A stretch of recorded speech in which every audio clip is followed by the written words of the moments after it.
YouTube ಸ್ನೇಹಿತರೆಲ್ಲರಿಗೆ ನಮಸ್ಕಾರ. ನಾವು ಇವತ್ತಿನ ವಿಡಿಯೋದಲ್ಲಿ ಮಂಗಳೂರಿಂದ ಊಟಿಗೆ ಹೋಗುವ ವಿಡಿಯೋವನ್ನು ನೋಡುವ. ನನ್ನ ಸ್ವಂತ ಊರು ಊಟಿ. ನಾವು ವೆಕೇಷನಿಗೆ ಊಟಿಗೆ ಹೋಗುವಂತ ಪ್ಲ್ಯಾನ್ ಮಾಡಿದ್ದು. ಮ್ಯಾಂಗಳೂರಿಂದ ಮೈಸೂರು ತನಕ ಟ್ರೈನಲ್ಲಿ ಹೋಗಿ ಅಲ್ಲಿಂದ ಬಸ್ಸಲ್ಲಿ ಹೋಗಬೇಕು. ಇವತ್ತಿನ ವಿಡಿಯೋದಲ್ಲಿ ಮ್ಯಾಂಗ್ಳೂರಿಂದ ಮೈಸೂರು ತನಕ ಟ್ರೈನಲ್ಲಿ ಹೋಗುವ ವಿಡಿಯೋ ಮಾತ್ರ ಅಟ್ಯಾಚ್ ಮಾಡಿದ್ದೇನೆ. ಇನ್ನು ಮುಂದೆ ಬರುವ ವಿಡಿಯೋದಲ್ಲಿ ನಾವು ಊಟಿಗೆ ಹೋಗಿದ್ದು ಅಲ್ಲಿ ತಿರುಗಾಡಿದ ಎಲ್ಲ ವಿಡಿಯೋಸನ್ನು ಅಟ್ಯಾಚ್ ಮಾಡ್ತೇನೆ. ಈ ವಿಡಿಯೋ ಇಷ್ಟವಾದರೆ ಒಂದು ಲೈಕ್ ಮಾಡಿ. ನೀವು ನನ್ನ ಚಾನಲನ್ನು ಫಸ್ಟ್ ಟೈಮ್ ನೋಡೋದಾದರೆ ಮರೆಯದೆ ನನ್ನ ಚಾನಲನ್ನು ಸಬ್ಸ್ಕ್ರೈಬ್ ಮಾಡ್ಕೊಳ್ಳಿ. ಮ್ಯಾಂಗ್ಳೂರ್ ಸೆಂಟ್ರಲ್ ರೈಲ್ವೆ ಸ್ಟೇಷನ್ನಿಂದ ಸರಿಯಾಗಿ 5 ಗಂಟೆಗೆ ಮೈಸೂರಿಗೆ ಟ್ರೈನ್ ಉಂಟು.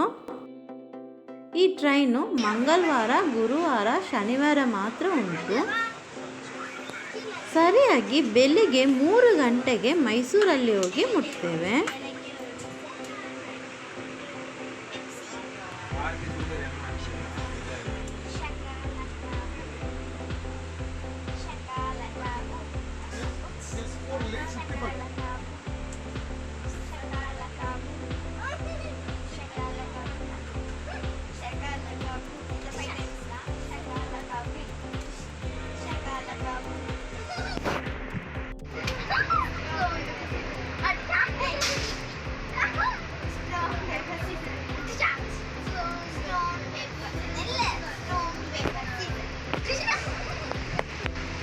ರಾತ್ರಿ ಟ್ರೈನ್ ಆಗಿದ್ದರಿಂದ ತುಂಬ ವಿಡಿಯೋ ತೆಗೀಲಿಕ್ಕಾಗಲಿಲ್ಲ.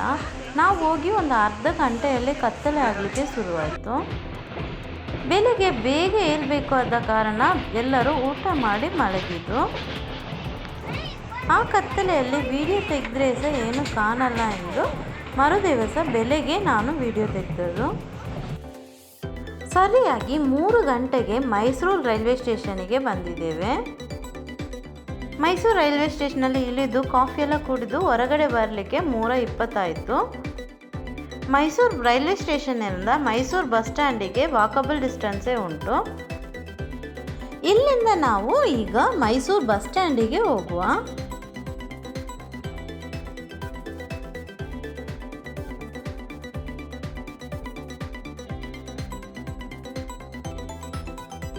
ಈಗ ಸರಿಯಾಗಿ ಒಂದು 4 ಗಂಟೆ ಆಗಿದೆ. ನಾವು ಮೈಸೂರು ಬಸ್ ಸ್ಟ್ಯಾಂಡಲ್ಲೇ ಇದ್ದೇವೆ. ನನ್ನ ನೆಕ್ಸ್ಟ್ ವಿಡಿಯೋದಲ್ಲಿ ಬಸ್ಸಲ್ಲಿ ಹೋದ ವಿಡಿಯೋವನ್ನು ನಾನು ಅಟ್ಯಾಚ್ ಮಾಡ್ತೇನೆ. ನಿಮಗೆ ಈ ವಿಡಿಯೋ ಇಷ್ಟವಾದರೆ ಒಂದು ಲೈಕ್ ಮಾಡಿ. ನನ್ನ ಮುಂದಿನ ವಿಡಿಯೋಸ್ ಎಲ್ಲ ನೋಡಲಿಕ್ಕೆ ನನ್ನ ಚಾನಲನ್ನು ಸಬ್ಸ್ಕ್ರೈಬ್ ಮಾಡಿ. ಪಕ್ಕದಲ್ಲಿ ಇರುವ ಬೆಲ್ ಬಟನ್ ಒತ್ತಿ ಆಲ್ ಅಂತ ಆಪ್ಷನ್ ಕೊಟ್ಬಿಡಿ.